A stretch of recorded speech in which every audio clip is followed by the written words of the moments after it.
So this is the straight out of camera JPEG from the GR3X with the HDF filter on. You can see there's already quite a bit of bloom. And I think a lot of people are a bit confused. They think the HDF filter just makes the image look like a cheap digital soft garbage image. And why would you want that? Because the GR3 has such an incredibly sharp lens that this just ruins it. And I agree, right? This looks super soft. This does not look like a good image. But the thing is, if that's you saying those things, you're probably not the market that they were trying to hit.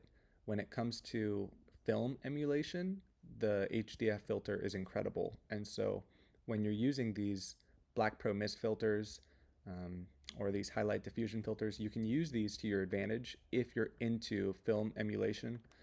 I'm really big into it. I shoot film, I run a film lab, but the ability to travel with such a small camera like the GR3 and get a film aesthetically pleasing, image instantly is incredible. So I just want to show you guys what I did was the expired film version 2 is what I used for the Reddit picture that you asked about in the comments here. Also, I might just post this video to show you guys what I do on the back end, but and just talk about that highlight diffusion filter because I think a lot of people are confused about how it could be useful.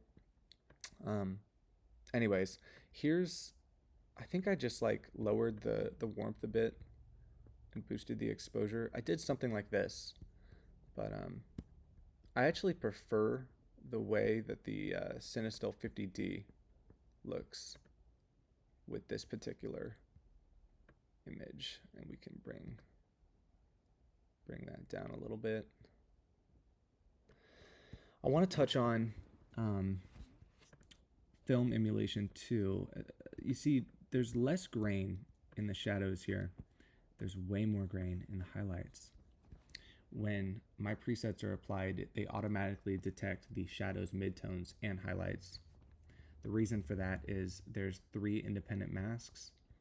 I just showed them. They automatically detect those luminance values of the image, and then they apply grain and effects dependent on each one of those masks. And you can see the Cinestill 50D preset that I applied added even more bloom.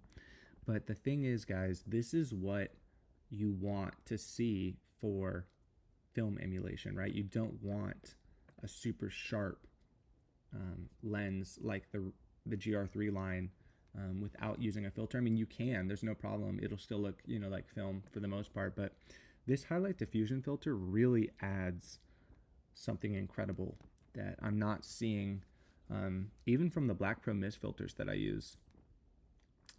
We'll click on disposable camera film. By the way, all of the grade presets on the left side are just because I shot in JPEG for some reason. I don't know why I was shooting in JPEG, but I did, and so Lightroom thinks that they're incompatible, but they work fine with JPEGs. The presets have no issues with JPEGs. You can see, though, this preset is very grainy throughout.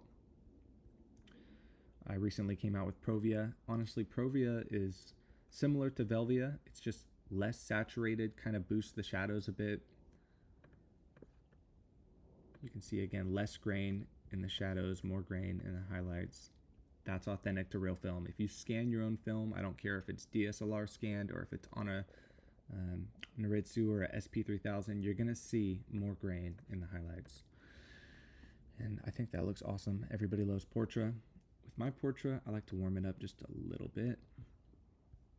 So yeah, I think once you apply some grain and you have a good film preset, you don't have to buy my film preset collection, but when you have good film presets paired with the HDF filter, I think that's when you can see some magic start to happen. And so I think a lot of people that are interested in the GR3 HDF, or maybe are hating on it, there may be some confusion about it. I know the film simulations for Fujifilm are very popular.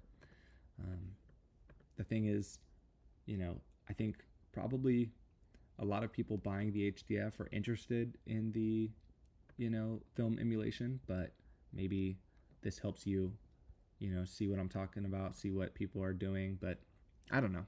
I'm not good at talking, but I just thought I'd kind of show you guys a little bit about what's going on here. So thanks for watching.